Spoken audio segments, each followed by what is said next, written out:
Delhi UP Ghazipur border पर किसानों का आंदोलन लगातार जारी है। किसानों की अभी भी मांग है कि तीनों कृषि कानून को वापस लिया जाए। किसानों का विरोध विभिन्न प्रकार से जारी है। लगातार अपडेट के लिए हमारे संवाददाता गुरदेव सिंह, कैमरामैन रेशम सिंह के साथ किसानों के बीच मौजूद हैं। आज दिल्ली गाजीपुर बॉर्डर पर पैदल मार्च निकालकर किसानों ने प्रधानमंत्री नरेंद्र मोदी का पुतला बनाकर पूरे बॉर्डर पर रोड शो निकालकर विरोध करते हुए नारेबाजी की। और किसानों से बातचीत करते हुए हमारे संवाददाता ने पूछा तो किसानों ने कहा कि हमको कोई परेशानी नहीं, सरकार अगर हमारी बात नहीं मान रही है तो 3 कृषि कानून जो बनाए हैं वह हमारे खिलाफ है। सरकार जल्द से जल्द उन्हें रद्द करे, अन्यथा आने वाले दिनों में सरकार को इसका खामियाजा भुगतना पड़ेगा। रात में कड़ाके की ठंड में किसान बॉर्डर पर लगातार बने हुए हैं। ठंड की परवाह किए बिना वह अपने हक की आवाज़ को बुलंद करने में लगे हुए हैं। लखीमपुर खीरी से पहुंचे किसानों से भी बातचीत की। किसानों ने कहा कि हम बॉर्डर पर आए हैं और तब तक वापस नहीं जाएंगे कि जब तक तीनों कृषि कानून रद्द नहीं होंगे।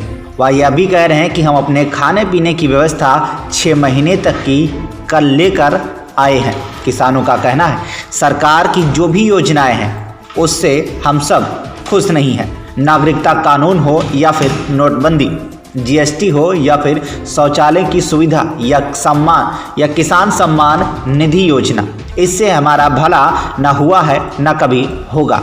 किसानों का कहना है कि सरकार कह रही है या जो बिल आए हैं उसे कांग्रेस लेकर आ रही थी। गाजीपुर बॉर्डर पर आज कई दिनों से किसान आंदोलनकारी जो आंदोलन कर रहे हैं, किसानों की तरफ से जो हमारी सत्ता की सरकार है उसका हर प्रकार से विरोध किया जा रहा है किसानों की तरफ से। तो हम अभी देख रहे थे कि यहाँ पे एक पैदल मार्च निकाला गया जिसमें किसानों की तरफ से प्रधानमंत्री नरेंद्र मोदी जी का पुतला बनाकर और उसमें नारेबाजी करते गए। उसको आप कैसे देखते हैं सर?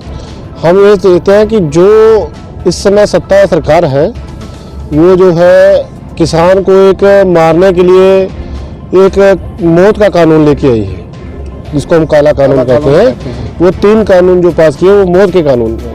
अगर किसान मर जाएगा तो पब्लिक कहाँ से जिंदा रहेगी। इसीलिए हम लोग उसका विरोध प्रदर्शन करते हुए प्रधानमंत्री जी के पुतला को आज उसको जो है दहन करेंगे, ताकि वो सुन नहीं रहे जनता की, पब्लिक की बात जो कि उनको सुननी चाहिए। 1 महीने से ऊपर हो गया हम लोगों को यहाँ बैठे हुए और अभी तक कोई हल नहीं निकला।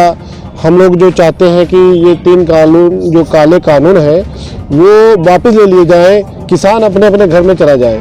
रात में भी आपने देखा होगा कि बारिश आने लगी थी। अब इस ठिठुरती ठंड और बारिश हवा में आसमान के नीचे खुले जगह पर सब चल रहा है ये धरना प्रदर्शन, और बहुत शांतिपूर्वक चल रहा है। हम लोग कोई हल्ला गुल्ला नहीं कर रहे, लेकिन सरकार को भी ये सुनना चाहिए कि अगर ये आए हैं तो उनकी जो है समस्याएं जो उनका हल किया जाए, कानून वापस ले लें, हम अपने घर को जाएं। हाँ, 1 महीना हो गया, अभी तक सरकार ने कुछ भी नहीं किसानों के लिए किया गया। कुछ ना कुछ तो उनको सोचना चाहिए ताकि किसान बेचारे इतनी मजबूरी है, मजबूर में आए हैं। मजबूरी में तरफ तो ये तो कहा जा रहा है कि किसान तो घर पे है, काम कर रहे हैं खेती में, वहाँ पे तो फ्री लोग हैं और भी ऐसे शब्द यूज किए जा रहे हैं जिसके कारण किसानों को मतलब गैंग कहा जा रहा है या खालिस्तानी। इसको कैसे देखते हैं आप? भाई किसान के अंदर जहाँ जो धरना प्रदर्शन वहाँ सरकार आके देखे तो सही। बैठे तो हम भी लोग कह देंगे मोदी जी यहाँ रहते नहीं है, हमने तो उनको देखा ही नहीं है बाई फेस, तो हम भी कहेंगे वो हम उनको जानते नहीं है। ये जो अभी नारेबाजी हो रही थी, हाँ, इसको लेकर देश में कैसा संदेश जा रहा है किसानों की तरफ से? क्योंकि देखिए किसान ये तो टीवी चैनल जो है घंटों घंटों डिबेट इस पे करेंगे, भी ऐसे हो गया वैसे हो गया, आंदोलन नहीं, इसको बहुत तरीकों से देखा जाता है। इसको आप कैसे देखेंगे? हम लोग का ये कहना है कि जो एक गोदी मीडिया बना हुआ है वो जानबूझ के जो ये किसानों का जो प्रदर्शन धरना प्रदर्शन हो रहा है उसको जो है गलत दिशा में दिखा रहा है कि ये गलत दिशा में चला गया है। इसमें टुकड़े टुकड़े गैंग है, इसमें आतंकवादी हैं, खालिस्तानी हैं, पाकिस्तानी हैं, वो तो शुरू से ही कर रहा है। जब से 2014 से सरकार बनी है, अगर सरकार का कोई विरोध करता है तो उसको जो है कोई ना कोई उसके ऊपर आपत्ति लगा के उसको दबाना चाहा है। और किसानों ने लगभग ये पहले ही तय कर लिया था कि हमारा जो है पहला जो है जो पहली टक्कर होगी वो गोदी मीडिया से होनी है। इसीलिए हमने इनको अपने आप में घुसने ही नहीं दिया। और जो ना राजनीतिक है ना किसी राजनीतिक पार्टी को घुसने दिया जा रहा है। ये किसानों का एक अपना आंदोलन है, अपनी एक मांग है जो अपने एक हक के लिए लड़ रहे हैं, अपने हक के लिए और जनता के हक के लिए। ये खाली ये नहीं कि किसान तक सीमित है, इसमें छोटे कारोबार जो मजदूर तबका है, किसान है, छोटे से लेकर बड़ा, सबके लिए ये समस्या बनती जा रही है।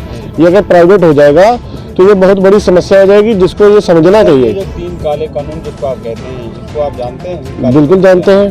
थोड़ा हमको इसके बारे में देखिए, एक तो हो गया आपका मंडीकरण समाप्त होना, जिससे मंडी रहेगी। अब आप एक तरह रही है ना, मगर सरकार कहने से नहीं होगा, ये मंडीकरण खत्म हो जाएगा जब सरकार खरीदेगी नहीं तो। हाँ, अब एक ये होगा कि एक प्राइवेट आदमी आके आपकी एक फसल का 1 साल 2 साल आपको रेट ज़्यादा दे देगा।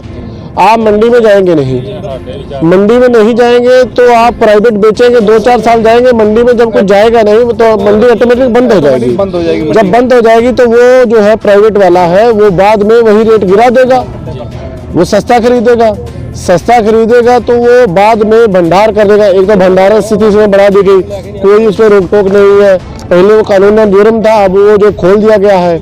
कोई भी प्राइवेट एक पैन कार्ड धारक आदमी कोई भी आपकी फसल को खरीद सकता है, उसमें कोई लाइसेंस नहीं है। जो कोई बेचता है, कोई किसान जो छोटा किसान है वो कहीं ले जा पाएगा नहीं। वो अगर उसको औने पौने दाम में बेच देता है, बाद में वो कह देगा कि एक हफ्ता बाद हम उसको पैसे देंगे, ना तो उसका आप कोई कोर्ट में केस कर सकते हैं इस कानून के द्वारा। ठीक है, वो बाद में सुधार करने जा रहे हैं ना। अगर रास्ते खुले आप कहीं भी बेच सकते वो पहले फसल होगी, यदि छोटा फायदा ये कि आप कहीं भी फसल तो हम छोटा किसान होगा तो उसके या 10-20-50 कुंटल गेहूँ है वो कहाँ ले जाएगा? वो पंजाब, हरियाणा, कर्नाटक को ले जाएगा। पहले भी फार्मिंग नहीं चाहते हम कनेक्टिव फार्मिंग नहीं चाहते, ये तीनों बिल ही नहीं हम चाहते, जो हमारे लिए एक मौत का सामान है। मौत के समान। हाँ, वो लोग हम चाहते नहीं है। तो सर ये बताइए कि सरकार आपको बार बार कह रही कि बातचीत करिए। अभी तक आपके जो किसान नेता हैं उन लोग भी सुनते हैं और आप भी सुनते हैं, तो किसान नेता तो अभी तक बातचीत पे ही टाला है, सरकार भी बातचीत करने गए नहीं। ऐसा बात आंदोलन कब तक, कितना बड़ा ये कब तक, कैसे? ये आंदोलन तो हो सकता है कि सालों साल चले, जब तक सरकार मानेगी नहीं तब तक हम लोग जाएंगे नहीं, ये तो निश्चित है। चाहे वो 2 महीने लगे चाहे 6 महीने लगे। लखीमपुर खीरी तिकुनिया से हम लोग आए हैं। नहीं तो कल वहाँ पे कल नहीं परसों गुरुद्वारा कुड़ियाला घाट में वहाँ पे लखनऊ से आईजी लक्ष्मी जी आए थे और महोदय पुलिस अधीक्षक विजय डोले जी और डीएम महोदय अपना शैलेंद्र सिंह जी पहुँचे थे। तो एक न्यूज़पेपर में भी हमने देखा, उसमें लिखा गया था कि औरंगाबाद गुरुद्वारे में वो लोग गए थे, तो उन्होंने वहाँ पे ये संदेश दिया किसानों को कि आप दिल्ली नहीं जाएंगे, आप ये जो 3 कृषि बिल हैं ये आपके हक के हैं, आपके फायदे के लिए हैं। उन्होंने उनके फायदे गिनाए, तो आप उसको कैसे देखते हैं? देखिए, कैसे बिलोंग करते हैं? देखिए, बात दरअसल ये है, अगर सरकार कह रही है कि ये हमारे फायदे के लिए है, वो इतने पागल जहाँ बेवकूफ़ लोग नहीं है जो जहाँ के बैठ गए हैं, वो कुछ समझ के ही आए हैं। और दूसरी बात, आप जो है जबरदस्ती किसी के ऊपर कोई कानून थोपेंगे, कहाँ तक थोप पाएंगे? और मेन बात ये है कि अब हमारे घर घर जाकर हम लोगों को समझाया जा रहा है कि आप वहाँ मत जाइए। क्यों रोक रहे हैं आप?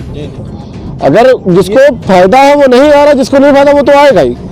इसका फायदा प्रयास क्यों किया जा रहा है? ये तो जबरदस्ती किया जा रहा है। एक जो है जबरदस्ती हम लोगों पर दबाव बनाया जा रहा है कि आप वहाँ जाएंगे, किसान वहाँ जाएंगे तो उनके ऊपर जो है केस कर दिए जाएंगे। हमारे भी घर सिवाही एसओ, थाना सिवाही निवासन के एसओ और उनके पुलिस बल हमारे घर पर रात को 11 बजे गया। कब गए थे? ये लगभग हो गया है, ये 22 तारीख की बात है। 22 तारीख। हाँ, आपका नाम? गुरमीत सिंह। हमारे घर पर गए तो हम लोग जो है गन्ना लेके मिल में गए, तो घर पर पहुंचे तो बोले ऐसा ऐसा दिल्ली जाने का प्लान है, तो बोले जाने वाले हैं। तो उन्होंने हमारे नंबर पर बात की, तो हमसे बात की मत जाइए। हमने कहा क्यों ना जाए? ना जाने का रीज़न बोले नहीं, सरकार आपके लिए जो है हित में सोच रही है, आप मत जाइए। हमने कहा हमको जाना है, हम जाएंगे। वो बोले जाएंगे तो हम आपके ऊपर जो कार्रवाई करेंगे। हमने कहा हमने कोई किसी का मर्डर नहीं किया, हमने कोई डाका नहीं डाला, हमने कोई चोरी नहीं की। जो आप लोग हमारे घर रात को 11 बजे जो है हम लोगों को रोकने आए हैं, हम जाएंगे। आपका अगर आपको आदेश है रोकने का, आप रोकिए, हम जाएंगे। वो अलग, आप किसान के घर आप 11 बजे क्यों जाके धमका रहे हैं कि हम आपके ऊपर कार्रवाई करेंगे?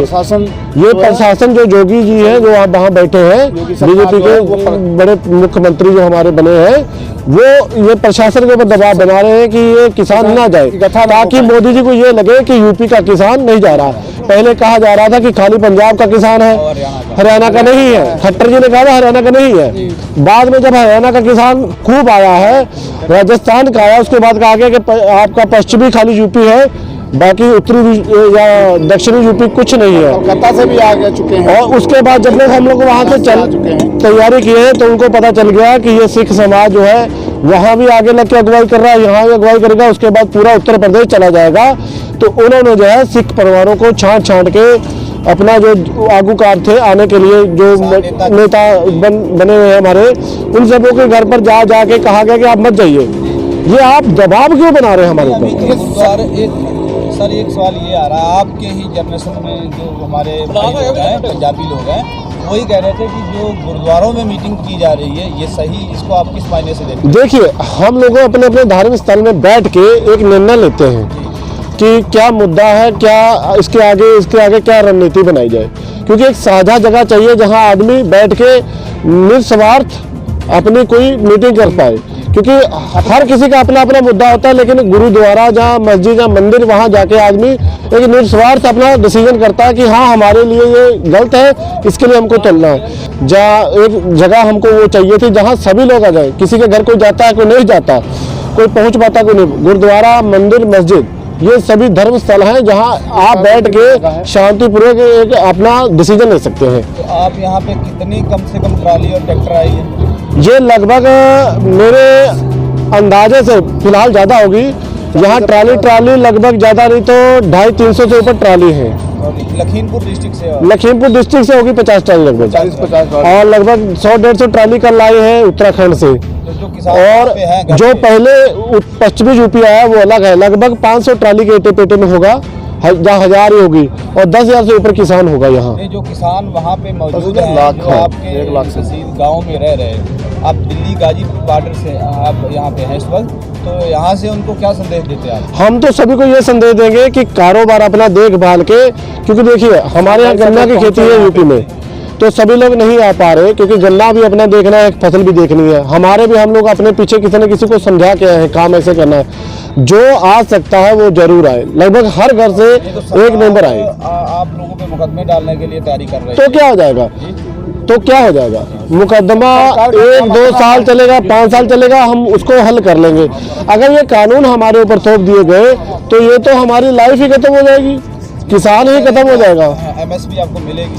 MSP अब आप ये मान के चलिए, जब जियो आया था तो सबने कहा था कि ये 4G आ गया, ये फ्री चलेगा, अब किसी को कुछ पैसा नहीं दे। उससे पहले लाइफ इनकमिंग थी, लाइफ टाइम इनकमिंग थी, हर मोबाइल सर्विस दे रहा था बिना पैसे के। ठीक है जी, जब आया ये फ्री दे दिया गया, उसके बाद इसका 100 रुपये का रिचार्ज कर दिया गया, फिर 150 कर दिया गया। अब जो है, अब ये हालात है कि आप अपने फ़ोन में इनकमिंग नहीं डलवाएंगे, 1 घंटे बाद आपका फ़ोन बंद हो जाता है, आपकी कॉल नहीं है। बस सेम वही रीज़न जो है, ये कानून जो कृषि कानून है वही बनेगा। साल 6 महीने में वो हम आपको MSP आप लिखित गारंटी दे दीजिए हमको, एक कानून बना दीजिए, उसके बाद चाहे प्राइवेट कीजिए चाहे सरकारी कीजिए, उससे हमको ज़्यादा दिक्कत नहीं है। आप MSP पर एक कानून बना दीजिए कि इसके नीचे जो भी खरीदेगा उसको कानूनन अपराध घोषित किया जाएगा। बस हमारी ये सबसे मुख्य मांग है। सर लास्ट सवाल आपसे ये है कि यहाँ गाजीपुर बॉर्डर पर और भी बॉर्डरों पर मीडिया कर्मी जा रहे हैं, कवरेज कर रहे हैं, और कल कुछ टीवी पे हमको देखने को मिला कि मीडिया कर्मियों की तरफ से बहुत ही किसानों के प्रति गलत अपशब्द बोला जा रहा है और किसानों को बहुत भड़काऊ दिखाया जा रहा है। तो उसको आप कैसे देखते हैं कि आपके बॉर्डर पर ऐसी घटनाएं हो रही हैं? आप लोग यहाँ पे हैं, आपको दिखता भी ऐसी घटनाएं यहाँ हो रही हैं? हम लोग बहुत दिन से बैठे हैं, ऐसी कोई घटना नहीं होती है। ये जानबूझकर एक षड्यंत्र रचा जाता है। जो पब्लिक है, जो किसान है, वो जान चुके हैं कि ये जो मोदी मीडिया जिसको कहा जाता है, जो गोदी मीडिया है, वो बिका हुआ मीडिया है, वो हमारे खिलाफ न्यूज़ देता है। जब वो न्यूज़ करने आते हैं तो सब लोग यही कहते हैं कि आपको हम लोग जो है न्यूज़ नहीं देंगे, कोई भी बाइट नहीं देंगे। वो किसानों के ठीक हक में है, नहीं बोलते हैं। वो जानबूझकर आते हैं, कुछ ना कुछ ढूंढते हैं कि कुछ कमजोरी मिल जाए। देखिए, अब इतना बड़ा संगठन है, उसमें थोड़ा बहुत कोई पढ़ा लिखा है, कौन पढ़ा है, जैसे हमारे ये बुजुर्ग है, ये हो सकता है कुछ बातों का जवाब नहीं जानते, वो ऐसे आदमी को ढूंढेंगे जो दिखाई देगा कि ये हमारे जवाब जो है उल्टा देगा, नहीं दे पाएगा सही। वो थोड़ा बहुत उनको उसका फुसका कर ऐसा जवाब ढूंढते हैं कि ये जो है उल्टा बन जाए।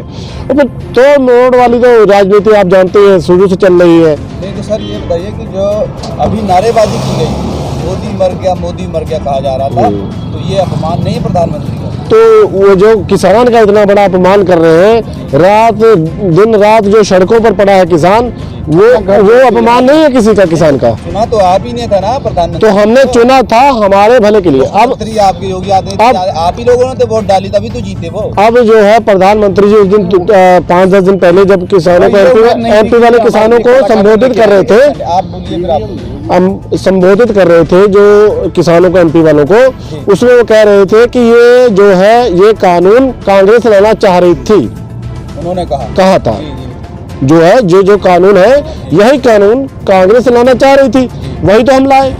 अरे भाई भले मानस, जब वो लाना चाह रही थी उनको हटाया गया था, इसीलिए हटाया गया था कि हमारा भला हो। जब वही बुरा कर रहे थे, आप उससे भी बुरा करोगे तो आपको भी हटाया जाएगा। नहीं, वो तो भला गिनवा रहे हैं ना, भी आपको सामान फ्री दिया जा रहा है, आपको सिलेंडर दिया जा रहा है, फ्री की स्वच्छ मिशन पे आपको शौचालय दिया गया। आप हमको ये बताइए, 400 रुपए 2000 रुपया 800 रुपए हो गई है, जानते हैं 2000 रुपया 6 महीना का जो मिलता है हमको, 6,000 रुपया सालाना, ठीक है जी। अब आप मान के 6,000 से ऊपर हमारा जो है डीजल का और उसका खाद का खर्चा है, जो कुछ भी नहीं है उसके सामने। 16 रुपए और हमारा जो है गन्ने का पेमेंट पिछले साल का बाकी है, उसका मिल रहा है चीनी, सरकारी चीनी मिल है, और प्राइवेट मिलों का अलग। जो मिला दिया जाए, अगर उनका खाली ब्याज जोड़ा जाए तो 2000 करोड़ रुपया बनता है लगभग। तो 2000 रुपया दे के हमको वो खरीदने जा रहे हैं क्या? हम 2 का 10 देंगे, वो हमको हमारी MSP पूरी दे दे और ये तीनों कानून वापस ले ले। हाँ, हमको 2000 रुपया नहीं चाहिए, बिल्कुल नहीं चाहिए। तो आपको, आप लोगों को शौचालय भी दिया, सिलेंडर के बारे में बहुत सुविधाएं दिया। जो शौचालय बने हैं उनकी कभी हालत जाके देखी है मोदी जी ने? वो खाली एक बवंडर खड़ा कर दिया, एक सांचा खड़ा कर दिया, उसमें कोई जाता नहीं आता नहीं, 12-12 हजार रुपये दे के। उसकी बजाय आप कोई रणनीति रोजगार दो, आदमी कमा कर बनाएगा उसको, उसकी ऐसी सुविधाएं ना दे जाए। हाँ, देखिए आदमी कमाकर जो चीज बनाता है ना, उसका यूज करना उसको आता है। देख रेख जो आपको फ्री मिलेगा वो आदमी फ्री के हिसाब से बनाता है, वो उसी हिसाब से उसको बर्बाद कर लेता है, वो पैसा किसी काम नहीं आता है। यही हम चाहते हैं, जो हमारा टैक्स है वो सही जगह लगे। हम टैक्स देते हैं, पूरी पब्लिक टैक्स देती है, सरकारी प्राइवेट जो नौकरी करते हैं वो टैक्स देते हैं, किसान टैक्स देता है, हर कोई टैक्स देता है। उस टैक्स का एक जो है अच्छी जगह लगना जरूरी है। ये नहीं कि आप जो है उसको ऐसे कूड़े की तरह बहा दें, ये कूड़ा ही समझिए। वो जो कॉलोनी जो आवास दिए गए हैं, जो दिए गए शौचालय दिए गए, उनके हालात जाके एक आप ग्राउंड लेवल पर देखिए तो सही। आपने जो चीज़ दी उसका रिपोर्ट करवाइए कि वो 6 महीने बाद क्या हालात है उसके। उनमें वो जानवर भी नहीं रह सकता जहाँ वो बने हुए हैं। जी। एक छोटी सी बात और हम कहना चाह रहे हैं, जैसे जब से बीजेपी सरकार आई है, इन्होंने गाय को माता का दर्जा तो शुरू से हिंदू धर्म देता आया है, वो हम भी उसका सम्मान करते हैं, ठीक है। हम भी नहीं चाहते कि किसी के निरादर करना, किसी धर्म को ठेस पहुंचाना। चक्कर ये हो गया कि ये आवारा जानवर है, इनकी इतनी संख्या बढ़ गई है। तब से पहले ये बिक्री हो जाती थी, बड़ इस चक्कर में गई। पहले हल्का फुल्का जानवर जो है, गाय जानवर जब बछड़ा है, वो आदमी का बिक्री में चला जाता था। अब जो ऐसा सिस्टम बना दिया गया है कि कोई गाड़ी में लाद के ले जा रहा है, वो भले खरीद के ले जा रहा है, उसको जो है कोई दुर्गा वाहिनी वाला आ गया, कोई गौ शिवसेना वाला आ गया, कोई फलाना आ गया, कोई धमाका, अब पता नहीं क्या क्या उनमें कमेटियाँ बनी हुई हैं, वो आ जाते हैं, उनको बेमतलब पीट देते हैं। जो लेके जा, कोई खरीद के लेके जा रहा है, कोई बेचने ले जा रहा है। अब जब तक आप उसको मारोगे तो क्या करेगा? अब कोई जानवर रखे वो असमर्थ हो जाता है, किसी के पास चारा नहीं है, वो सोचता है कि आज मैं बेच दूँ, 6 महीना बाद साल बाद मेरा चारा हो जाएगा, जब मैं समर्थ हो जाऊंगा ले लूँगा।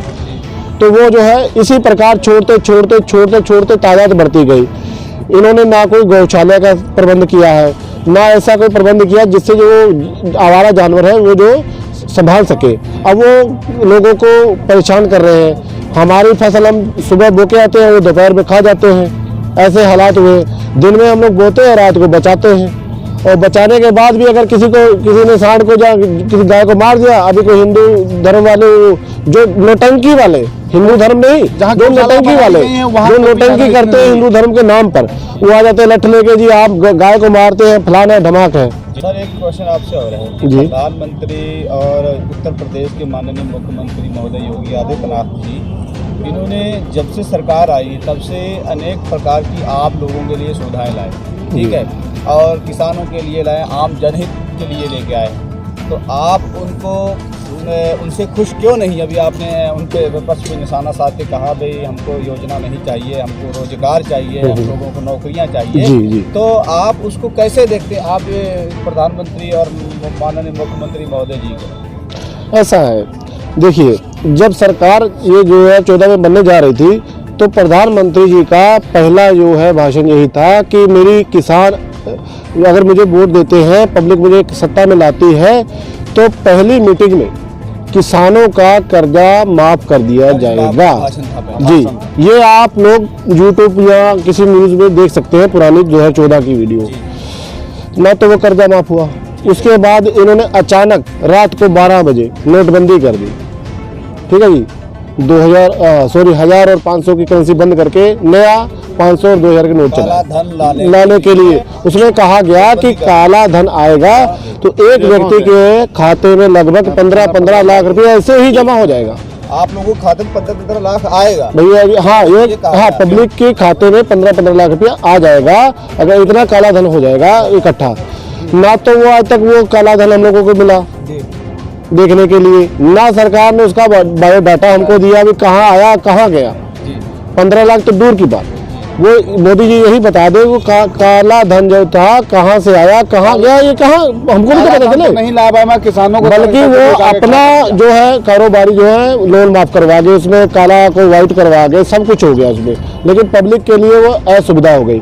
उसके बाद इन्होंने जीएसटी लाए कि जीएसटी लागू होगी, सब कहीं का जो है जीएसटी लगने के बाद सस्ता हो जाएगा प्रोडक्ट का, जो भी है जो सामान खरीदेगा सस्ता। हाँ, लेकिन वो जो है और बढ़ गया।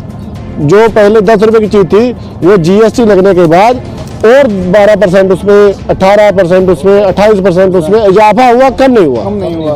उसके बाद ये देखिए, जब भी ये कोई कानून बनाना चाहा, जहाँ कुछ भी करने चाहा, तो ये अचानक क्यों हुआ?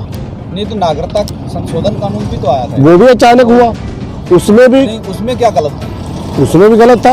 मान लीजिए एक आदमी जो है अब 10 साल 20 साल से यहाँ रह रहा है, उसके पास बाय द वे आइडेंटिफाई उसका जो गुम हो गया, तो बनाने में टाइम तो लगता है। अब आपने अचानक नागरिकता शोधन बिल कर दिया, उसके पास मौजूदा टाइम पर आईडी नहीं है, तो वो कहाँ, किस देश की नागरिकता दिखाएगा आपको? एक सवाल और है, किसानों की तरफ से, कुछ विपक्ष की तरफ से भी कहा जा रहा है, ये जो और राजनीतिक पार्टी कह रहे हैं कोरोना कुछ नहीं, ऐसे ही। तो कोरोना के बारे में क्या? कोरोना भी तो इसी अभी आया ना। कोरोना तो एक साजिश है मोदी जी के समय था, पहले था, अब तो साजिश है। अब साजिश? हाँ, पहले था, लेकिन वो भी इतना बवंडर जितना बना दिया गया था उतना नहीं था। हाँ, हालांकि कई देशों में उसने नुकसान किया, अपने देश में भी किया, हम मानते हैं। हमारे यहाँ भी बहुत लोगों को अपने साथी परिजन खोने पड़े कोरोना की वजह से, लेकिन इस समय कोरोना कुछ नहीं है। जब नागरिकता संशोधन बिल के लिए शाहीन बाग में प्रदर्शन कर रहे थे लोग, तब कोरोना कह के सबको भगाया गया। वो थोड़ी भीड़ कम थी, जहाँ वो लोग कम थे, उनकी सुनवाई नहीं हुई, इसलिए वो बिखर गए। लेकिन किसान तो ये सोच के आया कोरोना का बाप भी आ जाएगा, कोरोना से हमको कोई लेना देना नहीं है, हमको जाना ही नहीं है। यानी साफ बात, आप मौत से नहीं डरते? हाँ, ये मौत तो हमारी हुई पड़ी है। आगे देखिए, सरकार ने कर दी है मौत। एक तरफ खाई खोद रखी है, एक तरफ कुआं खोद रखा, मौत तो हमारी बनी पड़ी है। 21-22 किसान यहाँ पे लगभग 32 से 35 किसान शहीद हो चुके हैं। उनके आज तक किसी बीजेपी नेता ने उनको श्रद्धांजलि नहीं दी। और दूसरी बात, जब भी कोई कानून बनाना पड़ा सरकार को, अचानक ऐसी क्या स्थिति आ पड़ी कि आप जो रात को सदन बुलाएं, किसी किसान या किसी संगठन को बिना बताए विपक्ष को भी बाहर निकाल के ध्वनि मत से इस कानून को पास कर दे कि ये फायदा है ये किसानों के लिए। एक अभी दुनिया से एक मैसेज आया आप लोगों को, अभी उसमें पूछा जा रहा है जी, इसी विषय में जो आप बातचीत कर रहे हैं इसी में आप उसको दोहराइए। तो दुनिया से किसी भाई ने अभी कहा कि वो जो दुनिया मंडी है उसमें धान की जो इस बार हाल हुआ किसानों का, उसके बारे में कुछ इनसे पूछिए। धान का हाल, ऐसे क्या देखते हैं उसके बारे में? धान का हाल तो ये, अगर आप शायद आपने न्यूज़ देखी भी होगी, निगासन के पास में मंडी में धान तिकोनिया भी लोग लेके गए हैं, वहाँ एक डेढ़ महीने से ट्रालियाँ खड़ी हैं। हमने भी वहाँ सेंटर पर जाके अपना नंबर लिखवाया, बाकायदा नंबर लिखा जाता है कि आपका टोकन ये इतने नंबर पर है, ठीक है जी। हमारा नंबर था 448। अभी 10 दिन पहले 217-18 ट्राली तुली हैं। अभी हमारा 448 लगभग हमने 18 नवंबर को लिखवाया था, सॉरी 18 अक्टूबर को, और ये नवंबर पूरा बीत गया, दिसंबर पूरा बीत गया, उसके दरमियान 200-225 ट्राली तुली है। अभी भी हमारा 200-250 नंबर पीछे नंबर था। वो इतने दिन हम धान कहाँ रोक लेंगे? हमको आगे गन्ने की पेमेंट पहले नहीं मिली, गेहूं बोना है, लेबर को देना है, खाद देना है, पानी लगाना है, डीजल लाना है, उन सब के लिए हमको पैसा तो चाहिए ना, कि 2000 में सब कुछ आ जाएगा। 1 साल हो गया हमको गन्ना का पेमेंट नहीं मिल रहा है पिछले साल का, आगे हमको गन्ना लेके जाना है। उसमें एक और देखिए, प्राइवेट देखिए कीमत नहीं, ये देखिए इन कानूनों का एक और असल रूप। पिछले साल जो है हमको लिख के दिया जा रहा था कि आपका 315 या 330 रुपये 25 रुपये रेट है गन्ने का। इस साल जो है गन्ना लगभग 1 महीना हो गया पेराई होते हुए, चौथा कॉलम चल चुका है। हाँ, लगभग 1 महीना से ऊपर हो गया गन्ना पेराई होते हुए। अभी तक हम लोगों को यही नहीं क्लियर हो रहा कि गन्ने का रेट हमको मिलेगा क्या। हमने गन्ना तुलवा दिया, वो गन्ने की चीनी भी बन गई, उसमें कुछ नहीं, ना उसमें MRP लिख के दे रहे हैं कि आपका जो है ये रेट है, ना इतना पैसा हुआ, पिछला पेमेंट हमको मिला नहीं। आगे हम क्या उम्मीद कर सकते हैं? कैसे कानून, इन कानूनों के ऊपर हम विश्वास कर लें? यही मौजूदा हाल में आप देख लीजिए, पिछले सतर धान के हमने 2019 में जो है अपना धान 1600-1700 में बेचा, वही इस साल हमने 1100 में बेचा। कानून आने के बाद बेचा ना, कानून आने से पहले तो हमने नहीं बेचा। तो जब हमारा 600-700 रुपये इसी पहले सत्र में घट गया, आगे तो बहुत पता नहीं 10 रुपये 20 रुपये बिकेगा, क्या होगा? तो कोड़ियों दाम होगा। हमको पुराना आदिवासी वाला भारत दे दीजिए, हम वो नंगे पुंगे रह लेंगे। ऐसी डिजिटल भाषा हमको नहीं चाहिए जो आप दे रहे हैं। डिजिटल करते करते आपने हमको सड़कों पे ला दिया, और डिजिटल क्या होगा है? अच्छा सर, एक सवाल है आपसे जी। इस वक्त यहाँ पे जो बताया जा रहा है कि ये किसानों का आंदोलन नहीं है, यहाँ पे आके जो युवा हैं वो अपनी सेल्फी ले रहे हैं, वीडियो बना रहे हैं और फेसबुक इंस्टाग्राम वगैरह पे पोस्ट कर रहे हैं, और बहुत खुशी का माहौल करते हैं और डांस कर रहे हैं, डीजे बजा के घूम रहे हैं। ये इसको आप किस नज़रिए से देखते हैं? देखिए, या देखते हैं अभी ये सरकार को चेतावनी दी जा रही है या सरकार को एक बहलाया जा रहा है, किस नज़रिए से देखते हैं? देखिए, सबका अपना अपना मनोरंजन का साधन होता है, थोड़ा बहुत। अब हम लोग 1-1.5 महीने से बैठे हैं, थोड़ा बहुत फन करते हैं, तो उसमें किसी को क्या तकलीफ। और दूसरा, ये हम जता रहे हैं कि हम लोग जो हैं कोई डरने वाले नहीं है, कोई ये नहीं कि हम लोग धरने बैठे के इन लोगों को लाठी मार के भगा देंगे। हम एंजॉय भी कर रहे हैं, हम लोग प्रदर्शन भी कर रहे हैं, सरकार के खिलाफ खूब जोर शोर से प्रदर्शन कर रहे हैं, और ये बता रहे हैं कि हमारे जो आगूकार हैं, अगर वो हम लोगों को 1 मिनट के लिए कह दे कि दिल्ली संसद भवन के आगे घेराव करना है, तो 5 मिनट नहीं लगेंगे, 5 मिनट वहाँ पहुँचते हमको। बस ये तो, हाँ, ये तो हम लोगों जो आगूकार है वो हम लोगों को, बड़े हाँ, जो है हम लोग रोक रखे हैं। इसीलिए हम लोग अपना जो है जोश जो है नाच के गा के थोड़ा इधर घूम घाम के डिवाइड कर रहे हैं कि ये ना हो कि हम लोग घुस जाएं दिल्ली के अंदर और हमको टाइम भी नहीं लगेगा, कोई रोक भी नहीं पाएगा। आप लोगों को मतलब वो तो देखिए, मोदी मीडिया वो उसको उल्टा दिखाएगा। अब भाई दिन भर की थकान आदमी निकालनी है, मनोरंजन करता हंसता गाता कुछ तो करेगा वो। अब हम लोग हैं मेहनती आदमी, घर में हम लोग खाना खा के मेहनत करते हैं, अपना पसीना निकालते हैं, हमारी जो एनर्जी है उसमें आ जाती है।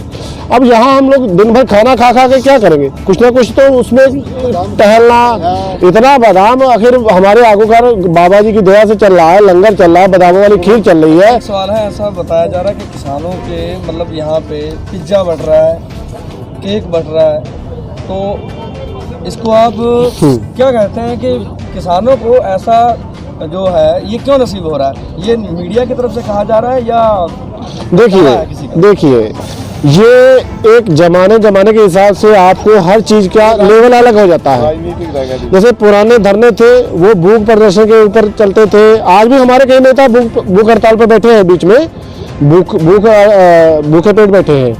लेकिन ये है कि हम ही उगाने वाले, हम ही खाने वाले हैं, आपके पेट में क्यों दर्द हो रहा है भाई? किसान क्या खाली किसान वही अचार रोटी पर रख के जब नून से खा पाएगा? वो पिज्जा नहीं खा सकता। पिज्जा बनता काहे से है इनको ये नहीं पता, आटे से बनता है। आटे के लिए गेहूं किसान पैदा करता है और अपने अपनी इच्छा के अनुसार कोई दान करता है, उसी हिसाब से हम लोग खाते पीते एंजॉय कर रहे हैं। और एक सवाल और उठता है, कहता है किसान जो है वो ब्रांडेड कपड़े नहीं पहन सकता और ब्रांडेड गाड़ियां नहीं ले सकता, तो इसको आप क्या कहना चाहते हैं इसमें? देखिए ये हमारे मेहनत के पैसे से कमाए हुए, ये हमारी मेहनत की कमाई से हमारे खरीदे अपनी किरत कमाई के पैसों से खरीदे हैं, किसी के दिए हुए नहीं है। हम इतने समर्थ हैं कि कमा के खा सकते हैं और पहन भी सकते हैं। हमारे अपने बच्चे भाई कई लोग विदेशों में गए हैं, वो हमको सहायता करते हैं। वो बाहर से हमारे जो बच्चे हमारे इतनी मेहनत करके बाहर से भेज रहे हैं हमें, वो हम क्या वो पहन नहीं सकते? किसी के बाप से लेके नहीं खाते, अपना कमा के खाते हैं, अपना पहनते हैं। एक सेकंड पीछे पहले कुछ दिन पहले 100 रुपए की बात आई थी कि जो महिलाएं 100 रुपए में आ रही थी। वो एक सेकंड बीजेपी के प्रवक्ता संबित पात्रा ने संदीप चौधरी से डिबेट करते हुए ये कहा था कि किसानों को तो वहाँ गर्म पानी मिल रहा है, रजाई मिल रही है, बढ़िया कपड़े मिल रहे हैं, खाने पीने का अच्छा मिल रहा है। मतलब उन्होंने किसान सबने कहा कहना भी वहाँ पे खाने पीने की व्यवस्था, गर्म पानी और अच्छे कपड़े गर्म मिल रहे हैं, तो वहाँ पे लोग जा रहे हैं। ठीक है, किसान तो घर पे खेती कर रहा है और अपने गेहूं को पानी लगा रहा है, गन्ना फैक्ट्री में लेके जा रहा, काम कर रहा है। ये किसान नहीं हो सकते भाई।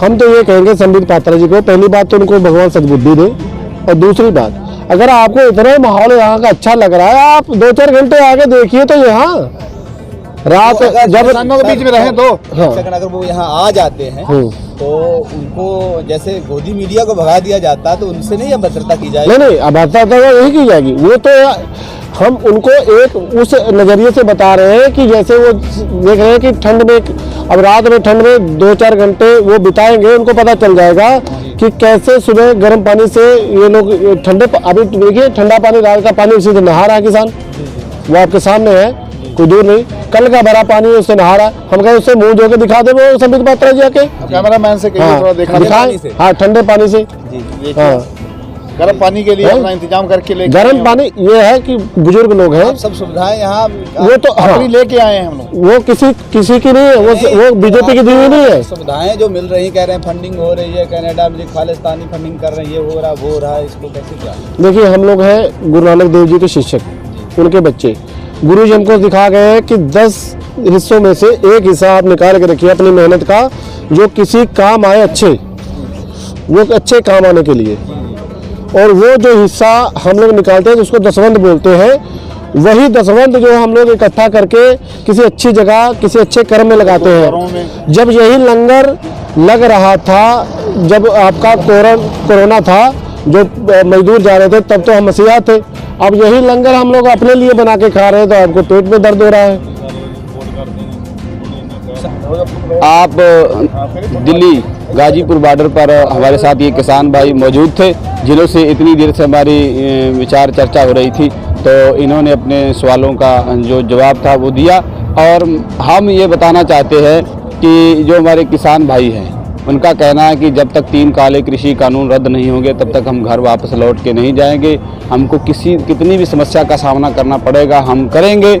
और इनका कहना है कि जो सरकार की तरफ से योजनाएं लाई गई थी, जिसको सरकार के जो भी कर्मचारी अधिकारी हैं वो वहाँ पे गिनाते हैं कि के सम्मान दिया जा रहा है। GST आई है, नागरिकता संशोधन कानून आया है, नोटबंदी आई थी, या कोरोना के बारे में मैंने सवाल किया तो इन्होंने कहा कि हम ये जो योजनाएं हैं, योजनाएं से हमारा भला नहीं हो सकता है, हमारा भला हमको नौकरियां मिलनी चाहिए और किसानी जो किसान है उसको उद्योगपति बनाने का काम सरकार करे तो हम लोग हमारा लोगों का तब भला हो सकता है। ये काले कानूनों से हमारा भला नहीं होगा, ये किसानों का कहना है। और आप बड़ी कवरेज देख रहे थे, गाजीपुर बॉर्डर दिल्ली।